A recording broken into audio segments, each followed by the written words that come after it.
Hey guys, welcome in. It's time to talk Bollox, Talks, and Tangents, and we're talking baseball. It's opening day, kind of, sort of, not really, but kind of. Yeah, you can't count those Japanese games. Yeah, it's opening game for us. That's opening right. day for us. That's right. And both our teams are losing. I want it back. Exactly. Yeah. Both our teams are losing. And the Yankees won. I already lost my first parlay. So it's opening day season, but appreciate you guys joining in. We're talking baseball. We got about 5 different questions. We're just going to talk.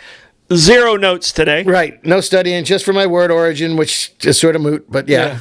Moot. Who's Moot?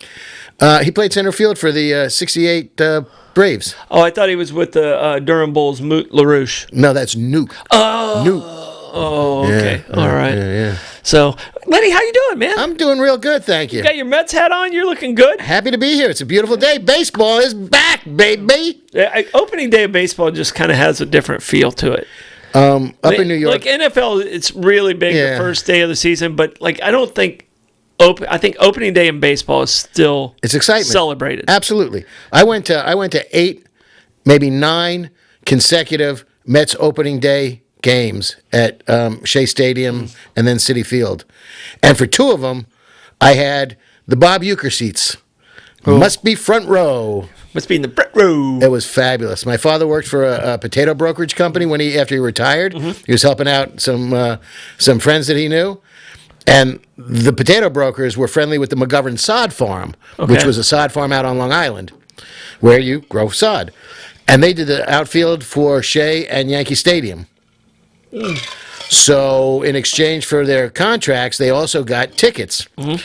Shea Stadium, it was on the visitors' dugout on the third baseline. My beer was on the visiting team dugout. Mm-hmm. Yankee Stadium, they were behind the Yankee dugout, but about 8 rows back. Gotcha. So, and I didn't care about the Yankee games.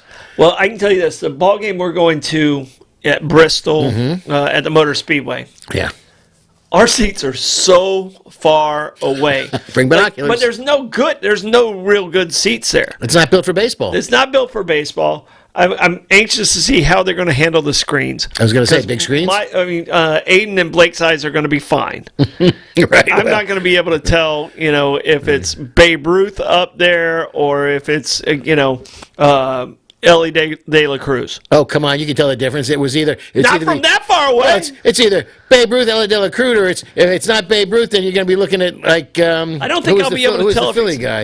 Wait, hold on. Would you be able to tell if it's Ellie De La Cruz or Tim Foley up at the plate? I was talking baseball players, Blake. Tim. Actually, I knew Timmy he lived in DeLand. He still lives in DeLand. Yeah. He owned a bowling alley in DeLand after his Pittsburgh Pirate days. So I still think I could out-hit Tim Foley when he was in the bigs. Now, he didn't play for Montreal, did he? Who am I? I'm confusing him with somebody who got traded from Montreal to the Mets. He played in a doubleheader. He got traded in mid-doubleheader. Oh, no. In the same ball. It was... that guy was actually a good player. Yeah. Foley, I think won. I think he was on the team that won in '79. I think he was on that team. I'm not 100% because I know Dale Barra was playing on that team too. I don't think he played a whole lot, but Tim Foley. He chokes up about halfway up the bat, and slap hitter. Yeah. Well, speaking of that, one of my word origins is going to be associated with that. But first, we got to do the sponsor. Who's paying to keep us on the air? All right, St. Augustine Distillery and Citygate Spirits. These guys were actually drinking the orange and cream moonshine. Got a little label issue right there from Citygate Spirits. Just great tours, great flavors. St. Augustine Distillery won best tour in the country for tasting tours. So they really know what they're doing. All right, Meehan's Irish Pub. Wonderful food. They just had a great week last week. Reggie and the gang over there just absolutely crushing it. We tried to do a walkthrough on a midweek, and it was still crazy. Always. So they just have a wonderful world over there. All right, Abare, Kresge and Associates. We have the best sponsors, and they are the best CPAs around. You don't do your taxes yourself. Don't even try. These guys know what they're doing. and they'll take care of you and keep you out of trouble. All right, St. Augustine Pirate Museum. Tomorrow night, we're doing a staycation, and you'll see a lot of these companies donating to that staycation at the auction at the Footloose nice. Frenzy. So it's we're going to do a live auction in between the sets of the band. Should be a lot of fun. And St. Augustine Pirate Museum, they have over 800 original artifacts. Great tours. Just you can't go there. You can go there multiple times and still not see the same thing. I'm up to 350 of those 800 so far. You're at the 350. Yeah. I think you might be ahead of me then. I'm getting there. I'm You might going. be ahead of me. All right, I want you to talk about Kaiser's Deli and Market, and I'm going to take a sip. Okay. I'll talk about Kaiser's Market and Deli in that case. Thank you so much. I threw it to you. There you I go. threw it to you. And just like the Mets today, you swung a miss. Right, and error 3, right back to the first baseman. Kaiser's Deli and Market. I'm going to stop in there tomorrow, as a matter of fact. But I can't eat anyway. But a beautiful place, great sandwiches. I mean, just you're not gonna be disappointed with the sandwiches, with the service, with the variety, with the quality. It's just great. The bread is brought in fresh every day from a bakery in Jacksonville. It is really, it's all Boar's Head products. It's just it's fun. It's delicious. It's tasty. They just do a wonderful job. Try the Bollox or the pastrami sandwich. Yes. Try the pastrami Reuben with my specially made Dali Russian dressing. Yeah, it was very good. Had a bit of a backside kick to it. Oh yeah. So I had a little bit of a backside kick to it. Very good. I think I still like the pressed Bollocks. Yeah. I like the combination of the pastrami and turkey together. Well, that's it, because the turkey is so vanilla and the pastrami is so rich, and they meld nicely together. Yeah, they really do. That's it. All right. The Vault and Company, the Pontique here in St. Augustine, located on US 1. They specialize in coins and jewelry, but they also have one of the largest selections of handbags, Louis Vuitton. Brian and his crew over there are so professional. Get down there to the Vault and Company. All right. Baseball. You know anything about it? It's been very, very good to me. Been very good to me. All right. First off, I want to talk about the teams. And you can't talk baseball without talking about the Yankees and the domination of the Yankees. Even as we speak, I'm texting Bobby to say, I don't even like talking about the damn Yankees. Bobby, we're going to talk about the Yankees because you can't win 27. Are they on 28? 27. Yeah, 27. 28. They lost. They were trying to get 28, and the Dodgers beat them, right? Yep. All right. So you can't not talk about the Yankees. Sorry. I try not to. Yeah, you have to talk about the Yankees when you talk baseball. Been fighting for the back page of the New York papers for years. Yeah, well, that's when you get into the teens, which We got a long way to go. no other team is in the teens. We got a long way to go. Okay, the Cardinals are at 11, Right. and And there's a bunch of teams at 8. there's a solid number of teams. I think we're at 5. Yeah, the Giants the Reds and are at the Dodgers are both at 8. And one of the Reds is questionable. Right. So the 1919, we won that one. Right. We won it fair and square. We Yeah. didn't cheat just because we didn't cheat. Right, All right, but exactly. you can't talk about the Yankees, or you can't not talk about the Yankees and talk No, about baseball. No. Hey, they So- used to be personable at one time before pre-Steinbrenner. Yeah. One of my all-time baseball movies, and I don't know if you remember this movie at all, was about the Yankees. And do you know what it is? Are you going with Pride of the Yankees? No. Bang the Drum Slowly. Oh, very wonderful. That was a radio play before it was a movie. That was great. Oh, absolutely. With why do I want to say?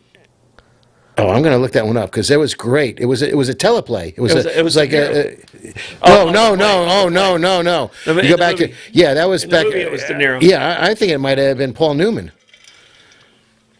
Yeah, that was first of all, that's a tearjerker to begin with. Oh, yeah. That's just so brilliant. Yeah. Yeah, the movie, Newman wasn't in the movie. No, I'm talking about the teleplay. Oh, he was in the No, I'm talking teleplay. about. Oh, no. okay. That Oh, okay. if you get a chance to look at that, if you like Bang the Drum Slowly, Yeah. go see the original. Blake, have you ever even heard of the movie Bang the Drum Slowly? I've never heard or seen I've never heard it to begin with.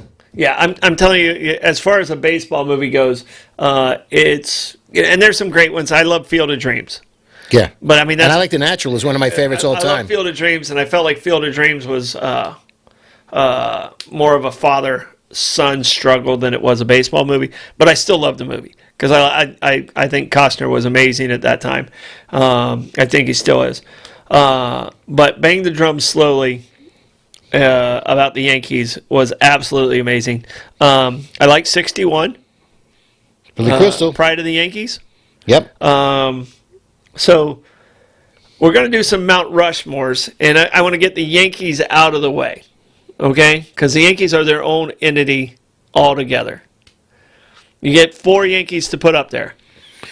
4 Yankees. I mean, I know this hurts you in a lot of ways, but I think I got my 4.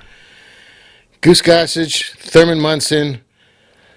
I'm not a Mantle fan necessarily, but you got to respect the talent and his drinking and his knees. And let's see. And I'll put Yogi Berra for crying out loud. You left off Babe. Yeah. Yeah, you left off Babe. So mine's Babe, Yogi, Mickey, and he never won a title. But when I think of the Yankees in my childhood, Don Mattingly. Yeah. Donnie Baseball. Yeah. Donnie Baseball, yeah. He's still coaching today. Blake, you have a Yankees. You're throwing in Aaron Judge right now. Yeah, okay, right. so I'll definitely have to say, I'll say Babe, Mantle. Mariano. Ooh, good pick. How do we forget him? Good pick. That's a great pick. And also say Aaron Judge, but also if they ever do get a 5th guy onto Mount Rushmore, I'll say Billy Martin. All right, the person, believe it or not, and I think a generation older than us would be very upset. Joe DiMaggio was left off. Sure, left off of our list. Hard not to. So and I can tell you this. Well, it's an abundance of riches. For those Yankee fans out there, I believe, even though he's like 6 in hits all time, I believe the most overrated player in history of baseball is Derek Jeter. Yes. Okay. He was a horrible defensive player. Yes. Okay. He evidently, as a captain, whatever, he was still somewhat the leader of that team. But that team was stacked. Yeah.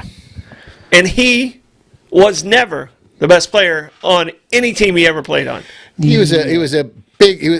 How do we forget Reggie Jackson? If we're going to Reggie was in my thought process. I would consider Reggie more of an Oakland Athletic than a Yankee. No, he didn't get Mr. October in Oakland. He won 3 there. Yeah, but but he wasn't. He didn't hit 3. He won 3 there, but he didn't hit 3 home runs. He in won one game. 3 there. He only won 2. Yeah. With the Yankees. All right. During the 70s, 2 guys won 5. Reggie was one of them. During the 70s, 2 individuals won 5 World Series. Okay. Blake, do you know who the other person is? In the 70s. Bobby, you better get this when you're a Yankee fan. I was going to say George Foster. Oh no, it wasn't George Foster. He was part of the '86 Mets. So, he was. Yeah, but he didn't roster. During the World Series. But he didn't win the Cincinnati games. He was one of the highest players. Yeah, highest paid players on that team. Yeah, another great move by the Mets. Actually, he was good for a while. But he was a Yankee though, right? During the 70s. He won 2 with the Yankees. Okay, but that wasn't Reggie Jackson. That was Reggie Jackson's the other one. Who's the second person that won 5 World Series during the 1970s? Catfish Hunter. There you go. Good right. job. Same teams. Yeah. Same teams. So the novel in Bang the Drum Slowly in 1956, the United States Steel Hour television adaptation starring Paul Newman of Bang the Drum Slowly. It was black and white. It was fabulous. Yeah, the movie didn't come out until the early 70s, right? 73. 73? Paul Newman made some okay salsa, though. And George Papard.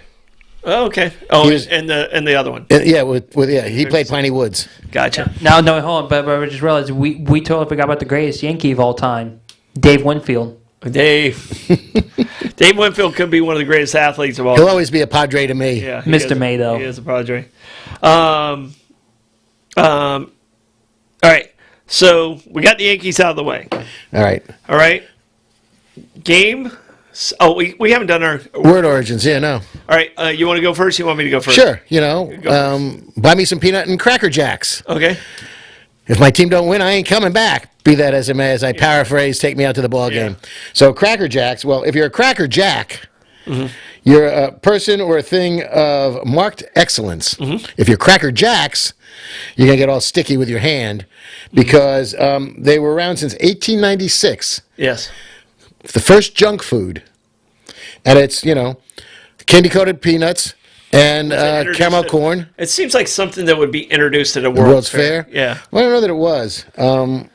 But their motto was the more you eat, the more you want.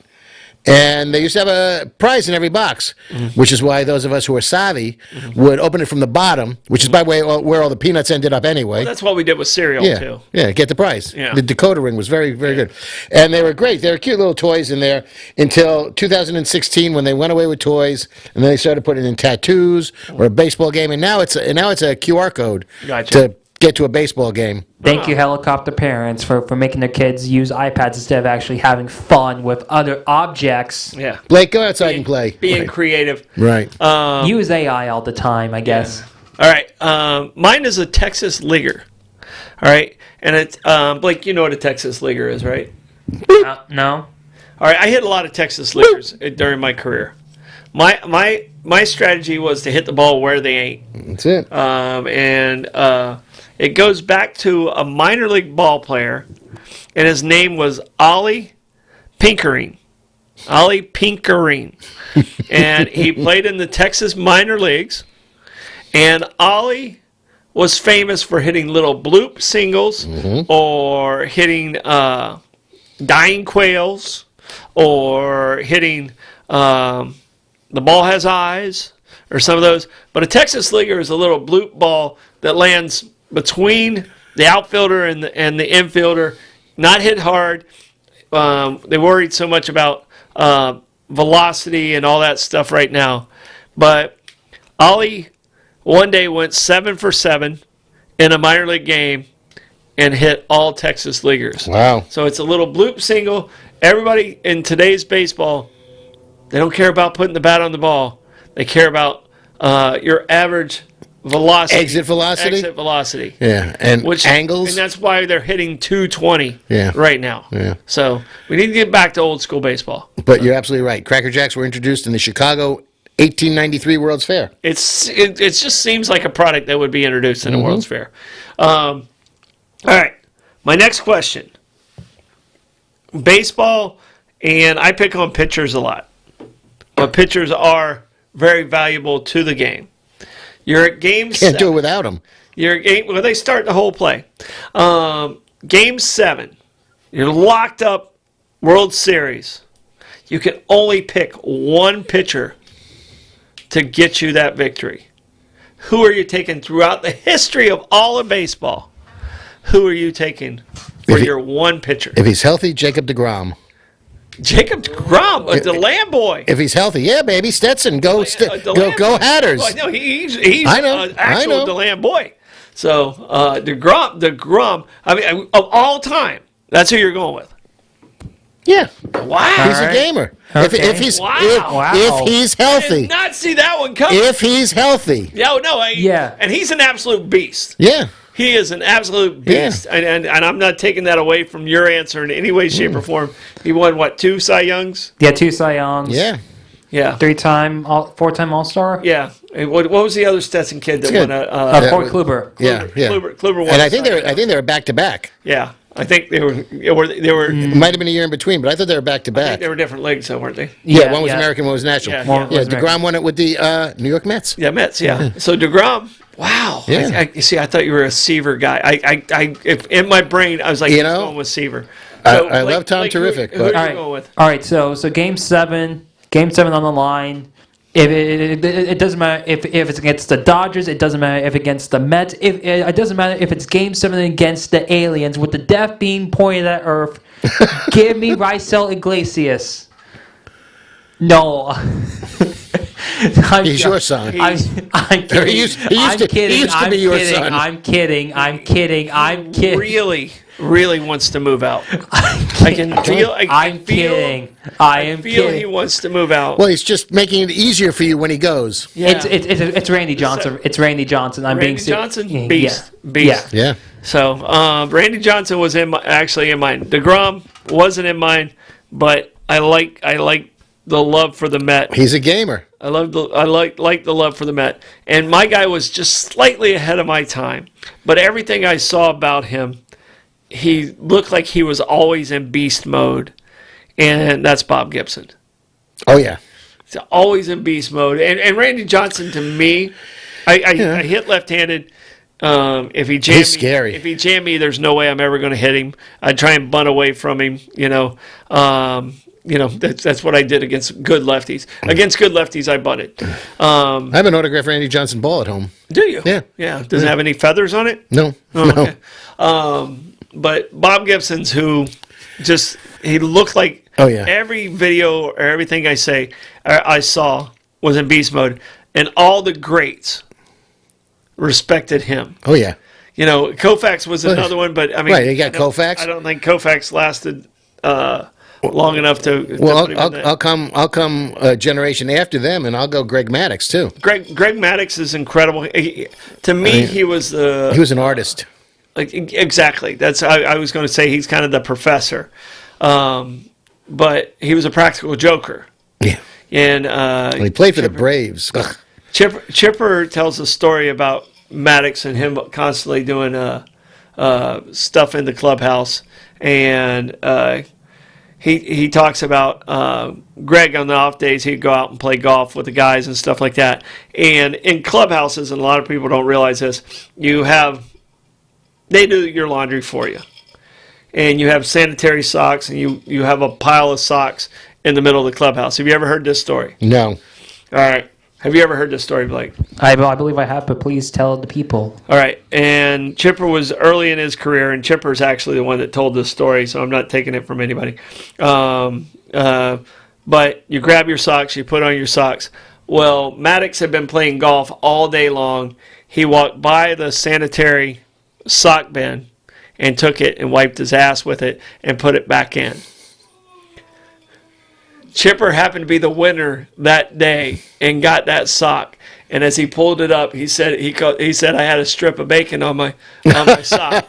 And he said that's the way Maddux was. He said Maddux was always screwing with people, always messing with people. Him, Smoltz, and Glavin kind of always were their own group and did their own thing. But Maddux to me is, if you define what a pitcher was, he wasn't overpowering, but what a pitcher really was, I think Maddux was probably the closest to a person like Satchel Paige. Yeah.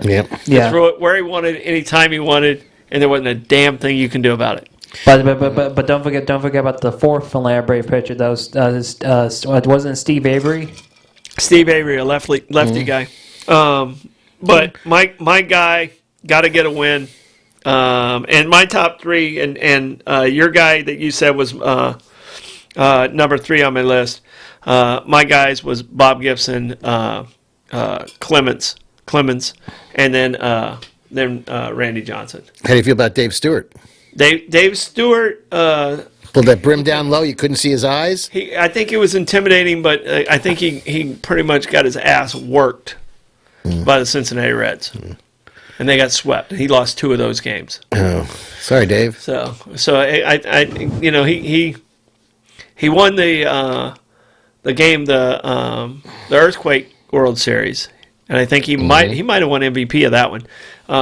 But against the Reds, with Sabo and Larkin and that crew and the Nasty Boys. Sorry, Larkin. I liked him a lot. Yeah. He was a steady player. I wouldn't put him in my top 5 shortstops of all time. No, but he was steady. Oh, he could hit. No one turned him down. I mean, he was legit. Yeah, I'll definitely say for like another Game 7 pitcher, I'll probably have to go with like probably the best international pitcher of all time, Pedro Martinez. Pedro is another one, big gamer. Yep. Big gamer.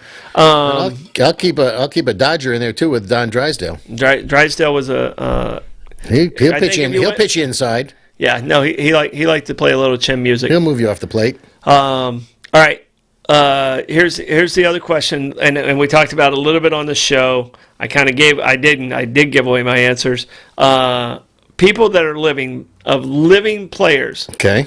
Not necessarily active players. We're going to do active players too. Okay. Of living players, who is on your Mount Rushmore? So I always have a problem remembering who's alive and who's dead. Yeah. Well, let's see. I'm not a big Bonds fan. Mm-hmm. So see, mine. If you weren't, I'm going to let you. I'm going to stall for you a little bit. Mine, if you weren't listening to the show, was Johnny Bench, by far my favorite player of all time. Barry Bonds, who I think is the greatest baseball player of all time. And anybody who plays against him will tell you. I mean, and I saw an interview with Chipper, and he's like, it's not even close. He's like, it's not even close. Yeah, he was cooking with oil, and everybody else was just struggling to find the wood. Yeah. Mike Schmidt. Okay. Dominant Gold Glover, 3-time MVP, probably the greatest third baseman of all time. And then I struggled with the fourth one, and I said I had Ichiro and Cal Ripken, because I don't think people appreciate how great Ichiro was. Oh, absolutely.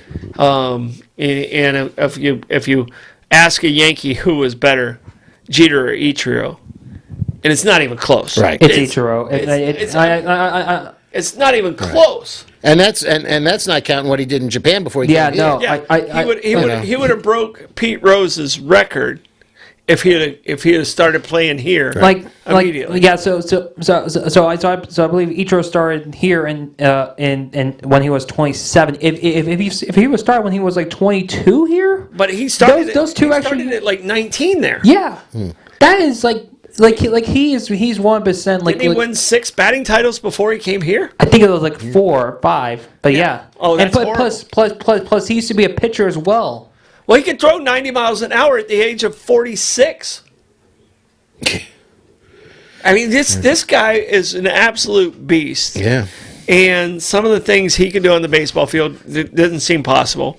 Yeah. If he wanted in today's society, they probably would want him hit for power. No. He could. Yeah. Oh no, he could hit for power too. People don't realize there's certain players like in certain generations, like Rock Raines.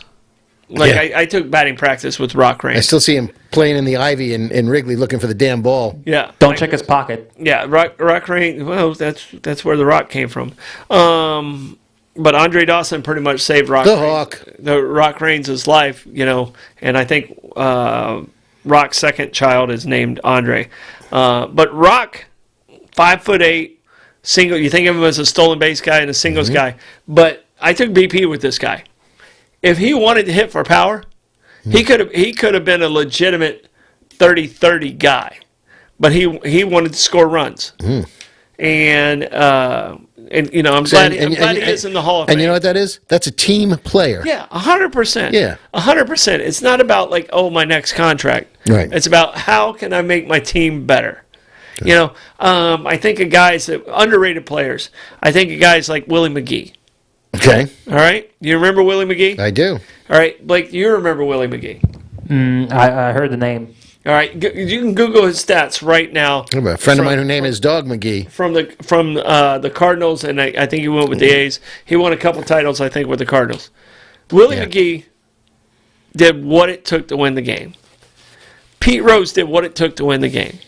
If you say best gamer of all time, I got to go with Pete Rose. Sure. So I don't know anybody. Call him Charlie Hustle for nothing. I don't think anybody loved the game more and loved to win more than Pete Rose.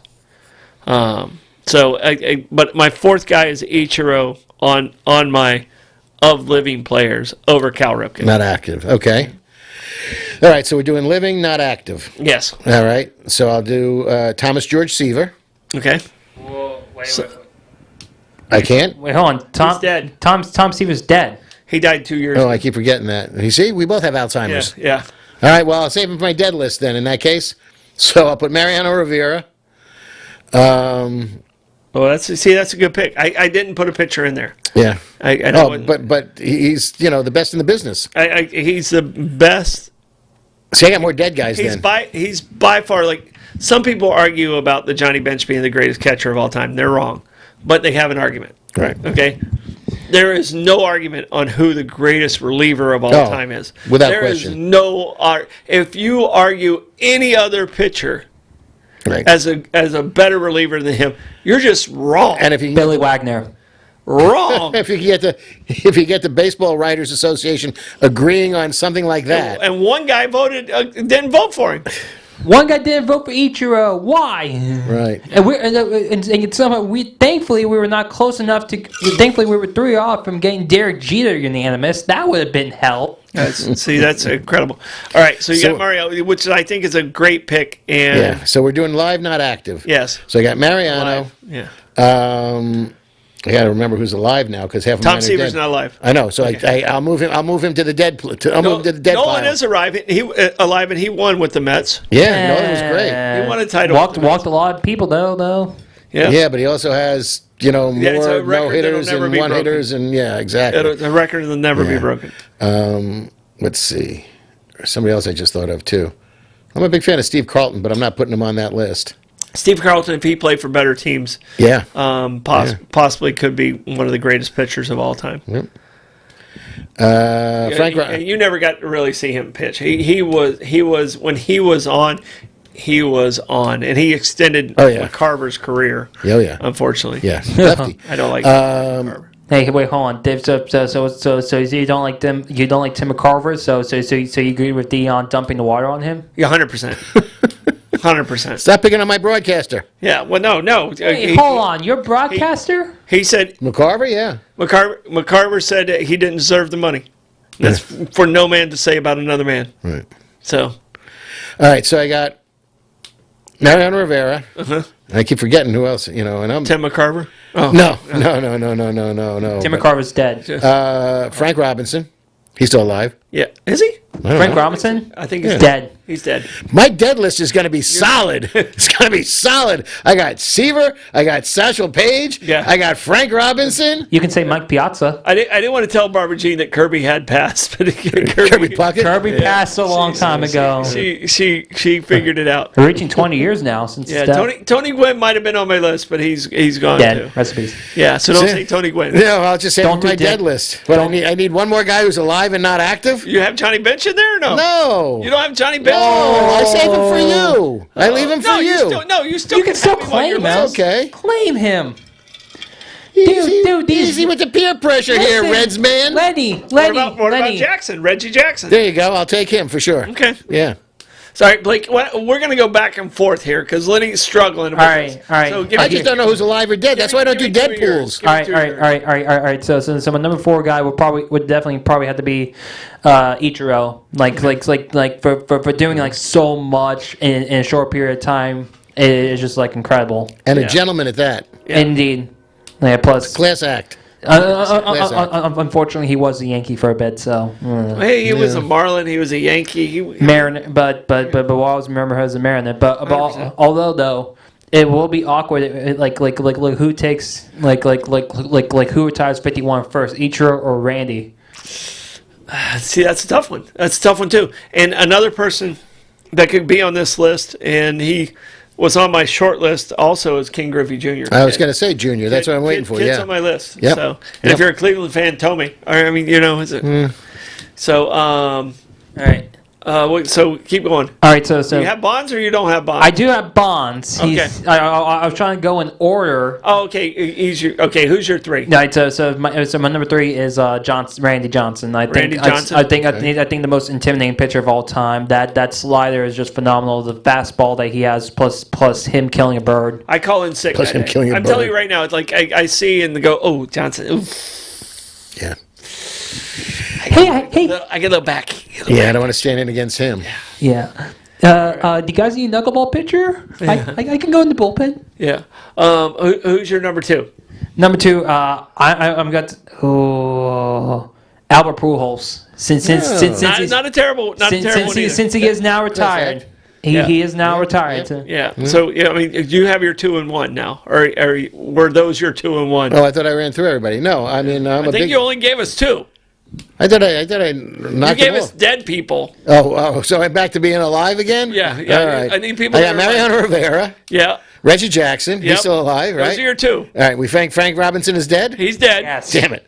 The dead list is going to be very easy for me. Seaver's dead. I know. Okay. Poor George Thomas. Yeah. Hank Hank Aaron's dead. Yeah, no, I wouldn't put him there. He's just Willie too Mays? good. Dead. Dead. See, he was a Met for 20 Yeah. minutes. Warren Spahn. Dead. Big help. Yeah. What about Ted Williams? Only Dead. his head's still alive someplace. He's in cryo. His head's frozen. He's in cryo. he's on ice. Blame his son. Yeah, they're fighting over that, aren't they? Yeah. Let's see. Alive, not active, So you fabulous. got Keith Jackson and Hernandez. Rivera. I got. Come again? Keith Hernandez. Keith Hernandez. One of the most fearsome I- first basemen. I think he's a borderline Hall of Famer. Ron Absolutely, Darling. well, he's not in there. I don't quite understand why. Can you imagine trying to bunt with Keith Hernandez standing 4 feet in front of you on the first baseline? A lot of cojones. Oh Yeah, so, man! But plus, imagine him with Lonnie Smith and Joaquin Andujar in like some hotel doing like 6-8 balls. a little bit of blow. Yeah. Yeah. He's a big Civil War fan too, He did all that and still played great and was baseball. absolutely baked out of his mind. Yep. Yeah. What about Darryl Strawberry? I'll throw He's Mex still in there. alive? Strawberries. He's yeah. Doc How Gooden. about Dwight Gooden? David Wright. Yeah. Yeah. Mike Well, Piazza. For you, Bill Buckner might work, but he's dead. He just Is he? died. I think he just died. He's dead. Okay. Yeah, I think he died on his ranch in Lake Montana or something. Okay. Too bad. Mattingly's still alive. Let's see, I don't. Yeah, But you you're don't not do a nothing Yankee for guy. me. You don't do can't nothing put for a me. Yankee guy on there. He needs to shave those sideburns. Donnie Baseball. Yeah. Trying to think of somebody that would work for you. Harrelson, is he? No, he's. Bud probably Harrelson? gone. He's probably dead. really dead. He's dead. He used to do the Long Island Ducks. He just died recently. What about Piazza? Steve Garvey. Yeah. How about Gary Carter? And he's dead. Dead. Come on, man. My dead list is great. He's dead. I got a great dead list. And this is why I never play those damn dead pools. I can never remember who's alive or who's dead. All right, you only got to come up with one more living. One person. more living player who's not active. Go with Greg Maddox. Fine. I'll accept that. Okay. There or we Chipper go. Jones. Good. No, easy, Larry. John Rocker. Yeah. Oh. All right. I'm going to take you on the 7 train and put you in a rocker jersey and see how well that goes over. Who's your 2 and 1? Right. My number 2 is Albert Pujols, and number 1's obviously Barry Bonds. All right. No Johnny Bench on your list. He's number 5. I'm sorry. No Johnny Bench on your list. I'm sorry. How about dead people? All right. All right. All right. Here. Do you mind if I go first? Your all-time list. All right. Here we go. Dead people. Dead people. All right. So I see dead people. All right. All right. So my number 4 is Old Hoss Radborn. No, I'm joking. Number 4 is I'm gonna say Walter Johnson for The big train. yeah. What is- I think it was so he's your number 4. number 4. Number 3, I'm going to say number 3. I'm going to say Henry Aaron. Mm-hmm. Like one of the best hitters of all time. Number 2. Number 2 is Koufax. Who's another good pitcher? No. Ow. Dang. Okay, number 2, I'm going to say Willie Mays. Go say Okay. it, kid. I personally believe the best defensive center fielder of all time. Okay. Yep. Hold your number 1. Oof. I want you to hold one. Okay. Hold one back. All right. Give me your 4 and 3. He's already given us a 2. Seaver, Okay. Ted Williams. Okay.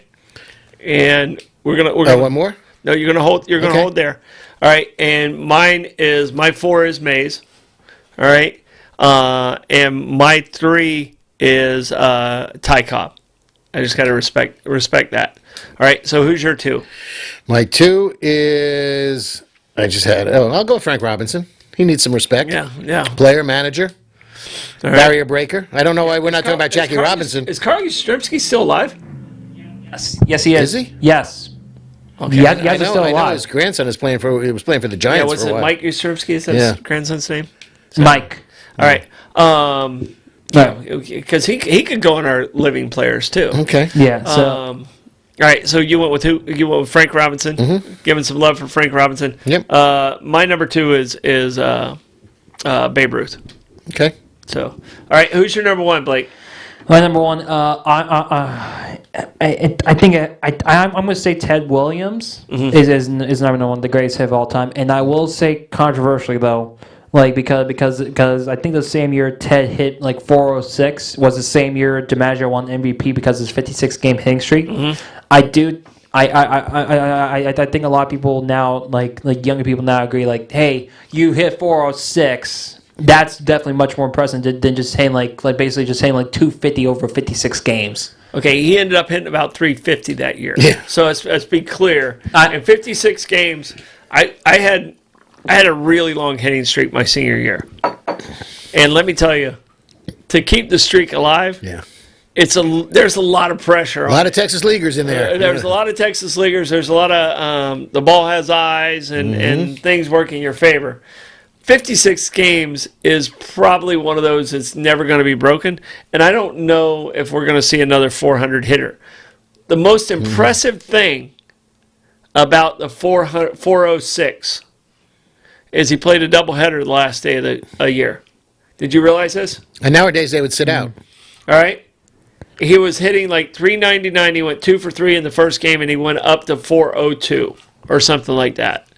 All he had to do was sit. If he went 0 for 4, he would have dropped below 400. All right? And Williams said, no, man, I'm here to play. I get paid to play. And he got like 2 more hits the next game or 3 more hits the next game in the doubleheader. So it wasn't like, it was about the team. Never won a World Series. Never really was on a great team.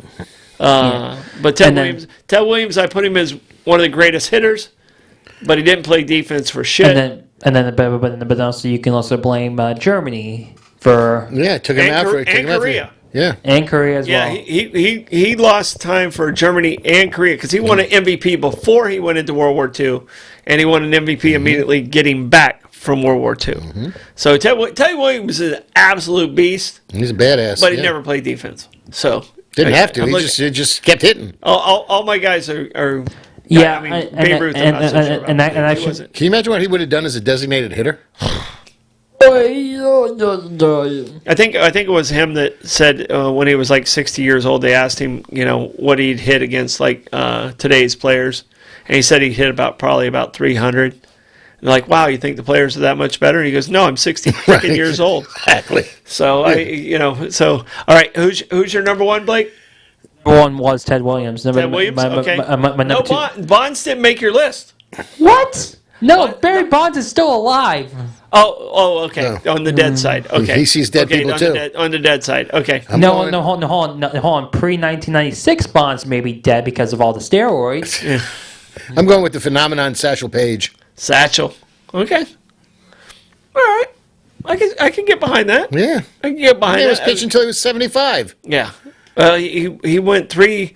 They did a spoof for the A's in the 60s, and I think he was 56 years old, just a year younger than me, which, by the way, even thinking about trying to do this, he pitched 3 scoreless innings, and it was supposed to be a spoof at 56 years old.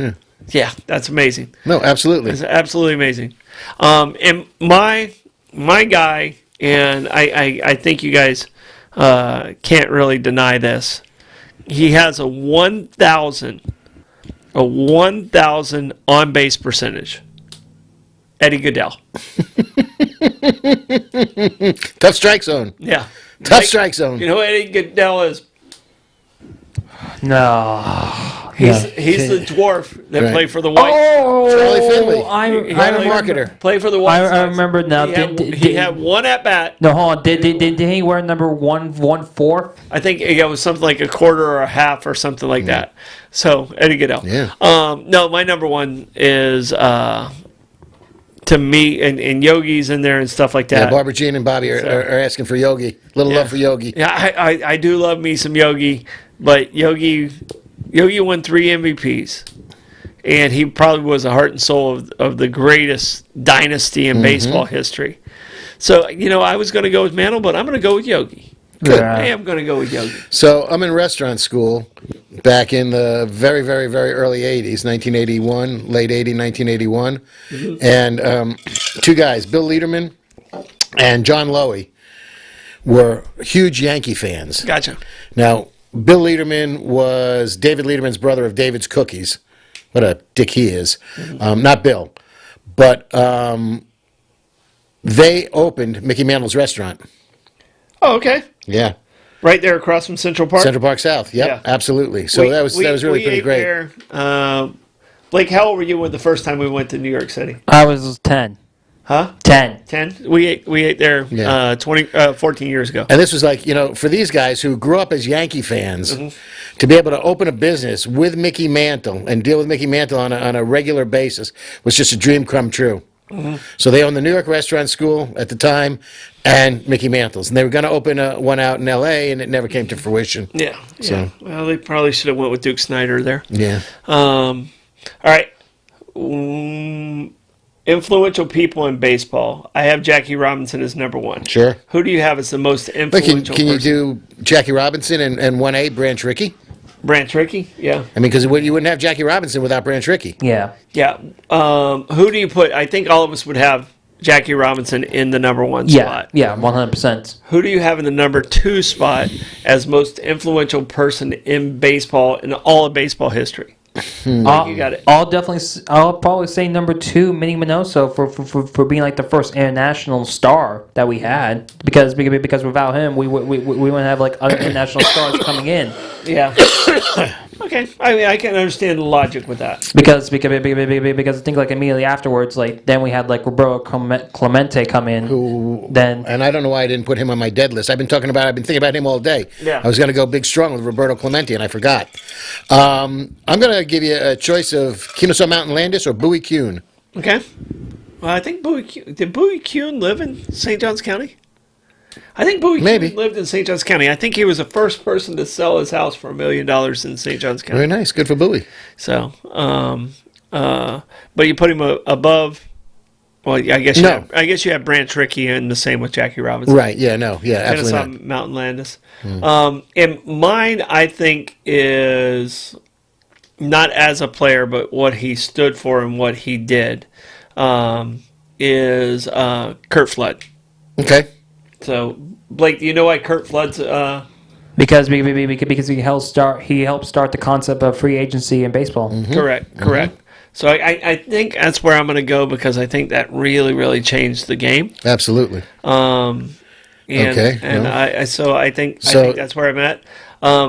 Do we have to put Marvin Miller in there then with him? No. Okay. What's the Marvin Miller? I thought wasn't he the agent that started? It might have been the agent. Yeah. I don't know if that was the. Yeah, the I think name. he was the guy that took and ran with it and got these guys the big bucks. But also outside of the diamond, like I'll probably say also in the office, you have to put Billy Bean in there for Moneyball, and like the concept of but he Moneyball. still hasn't won. I know he still hasn't won, but the concept made a mid-market team competitive. But here's the thing, though. But he never won. But here's the thing, though. That concept is being used by the Dodgers. It's being used by the Yankees now. Statistics today, which is what Moneyball originated off of. Yeah, the analytics is on steroids compared to where it was at when Billy Bean came up with the concept of Moneyball. So yes, they've done that, but in reality, to me, I don't think it's made baseball better.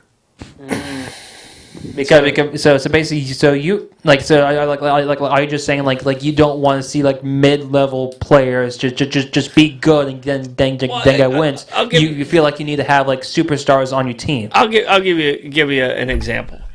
A guy and who I feel is a true baseball guy. What's his name? Bruce Bochy. Yeah. Okay. True baseball guy. He still would go to the mound and work off his gut. He wasn't the guy who went to the nerd sitting in the corner going, okay, I have I mean, in the world today, Sparky Anderson doesn't exist. Chuck Tanner doesn't exist. Whitey Herzog probably doesn't exist. These guys coach from their gut and not from their baseball knowledge. And not from their book. Yeah. What's the guy who's the coach of the Nationals? Davey Martinez. Okay, Davey's the same age as me. Davey and I played high school ball against each other, and we played in junior college against each other. I think he went to Lyman High School. But Davey's still one of those guys I think that coaches with his gut. Okay. Yeah. All right? And I appreciate that. And I think the guy that the Reds have right now, Terry Francona. Terry Francona coaches with his gut. I hate to say it, but so does Aaron Boone. I don't know. But he's made some knucklehead moves. That's why I'm saying that. Yeah, but also another influential guy, probably for the bad reasons, is probably Jose Canseco for bringing like use of steroids into the Major League Baseball. It was very important, and the bad part is Jose did it for the money. Yeah. A lot of people don't realize when Jose did that and exposed that, everything he said was 100% true, and he's still considered a villain. All right? Yeah. There's people are accepted back in. But at the time, steroids were not illegal in the game of baseball. But we're not going to count their stats. We're not going to put them in the Hall of Fame. Right. You still have to put. I played against and with guys that were on steroids. You still had to put the bat on the ball. Right. You still had to play the game every single day. Steroids don't make you a better player. Steroids help you heal faster so you can stay more consistent.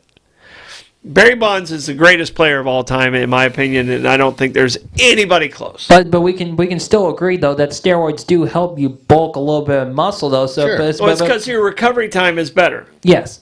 So it might give you warning track power to better power. But I can tell you, at the time, baseball had come out of a strike. They were struggling. They were on the verge of collapse. They needed that. They made the balls harder. They made the rules better. They made the strike zone tighter. Yep. Everything, the fences came in. Everything worked in the batter's favor. Yeah. The guys who were on the steroids the most were the pitchers. All right? Yeah. The athletes I hung around with that were on steroids the most, you know who they were? Tennis players.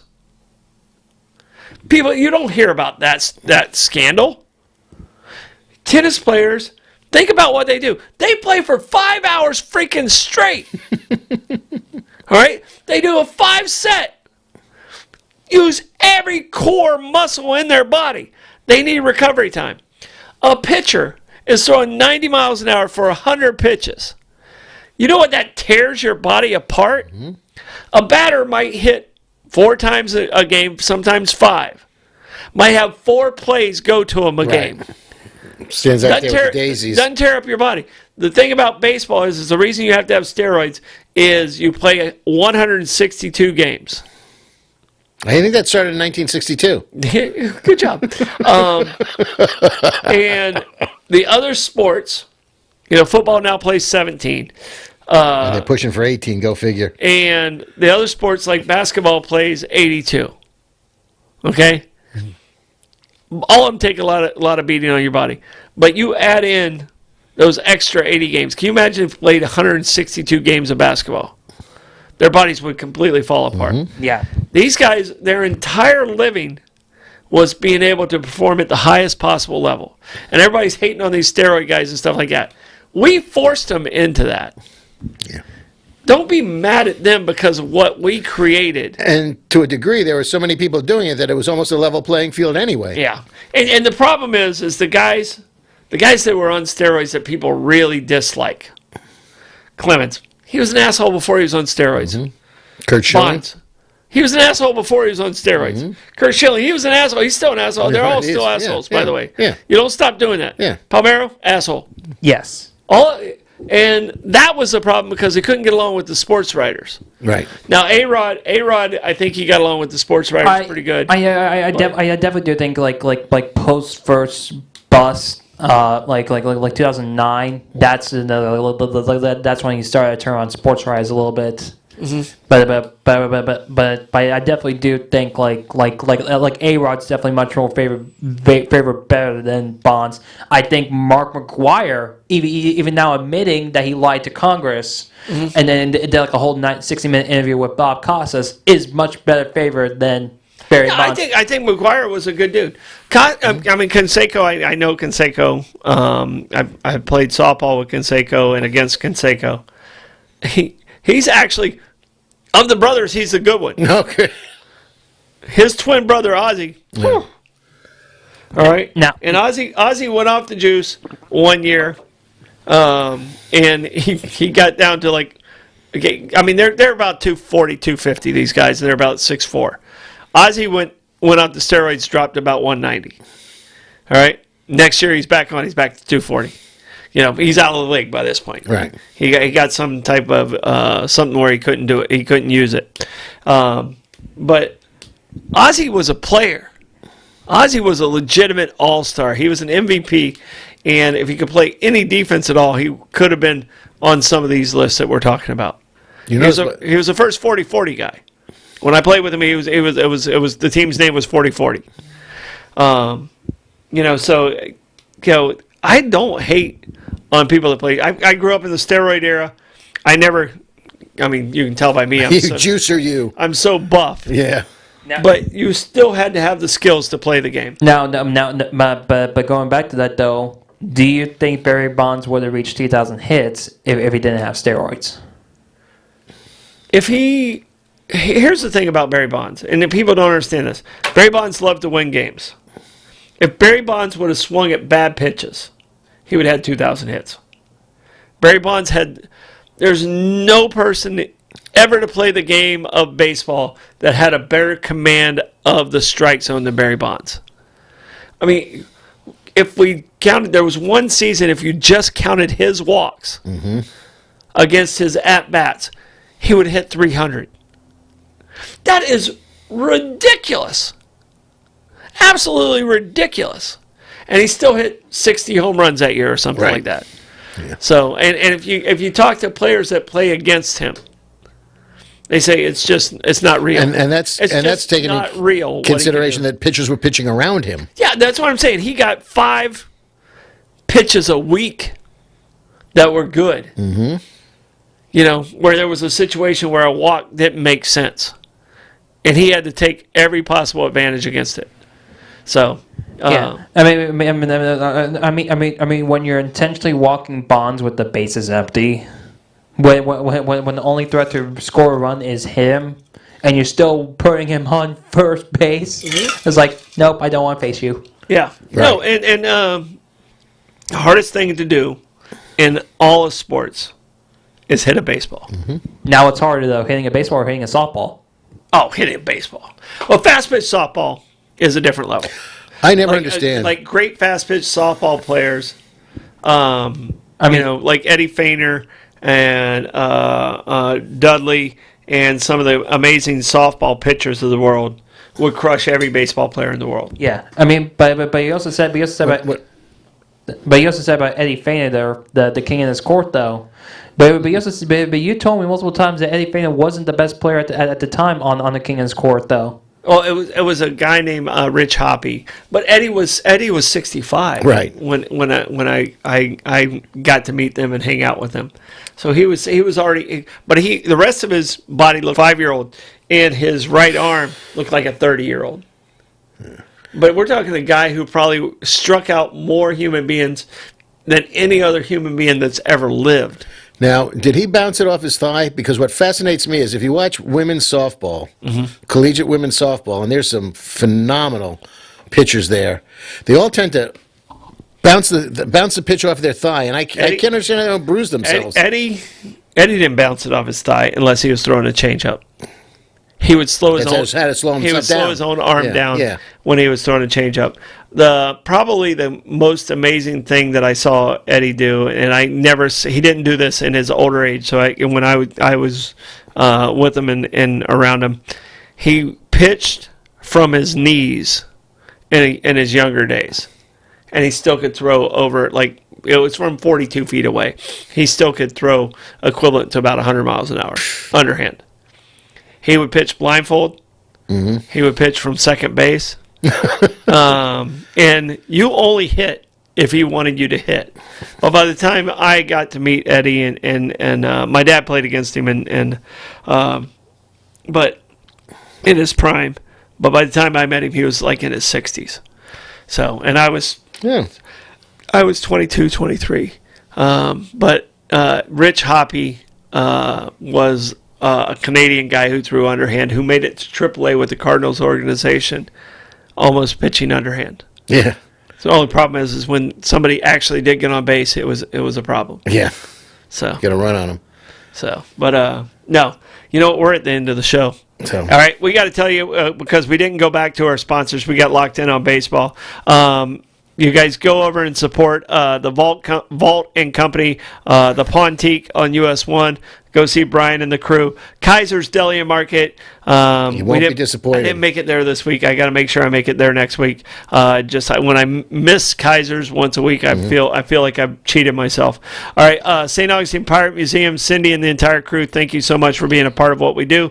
Abare, Kresge and Associates, best CPAs in town. Meehan's Irish Pub. Try the Irish cream. 3 bars in one, just a wonderful place. Go see Reggie and the rest of the crew.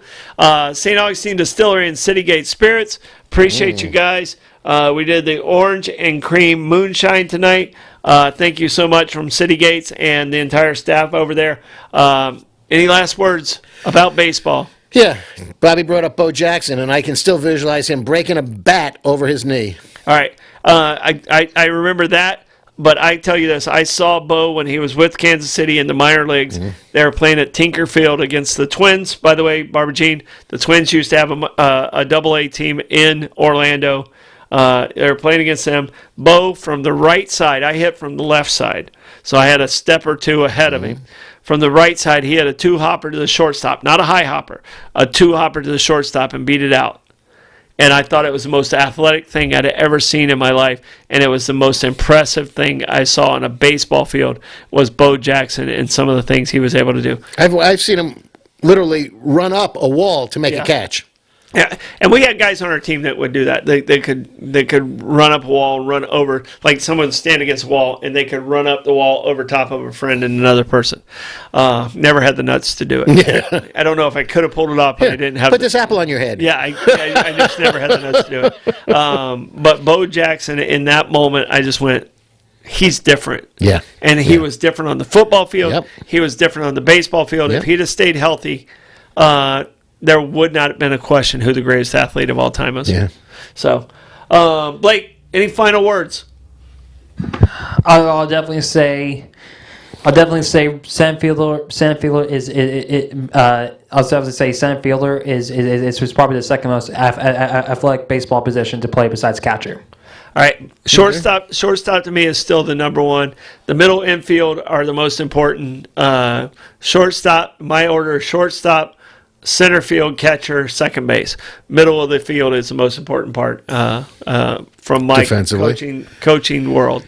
So, all right, what are you looking forward to? Last question, quick question. You got to be quick about it. What are you looking forward to this season? Shohei Ohtani pitching a complete game this year. He could have the greatest season of all-time baseball this year. And it's the first time you mentioned him tonight. Yeah. Oh, and he could be the greatest baseball player of all time. Ever. Such an incredible and seems to be a really good human being. What are you looking forward to this year in the baseball Juan season? Soto earning his pay. Woo! That's a big paycheck. You know what? Put it up, baby. Prove it. And I like that kid. He knows his strike zone, too. Yep. All right. And mine is I want the Reds to be competitive.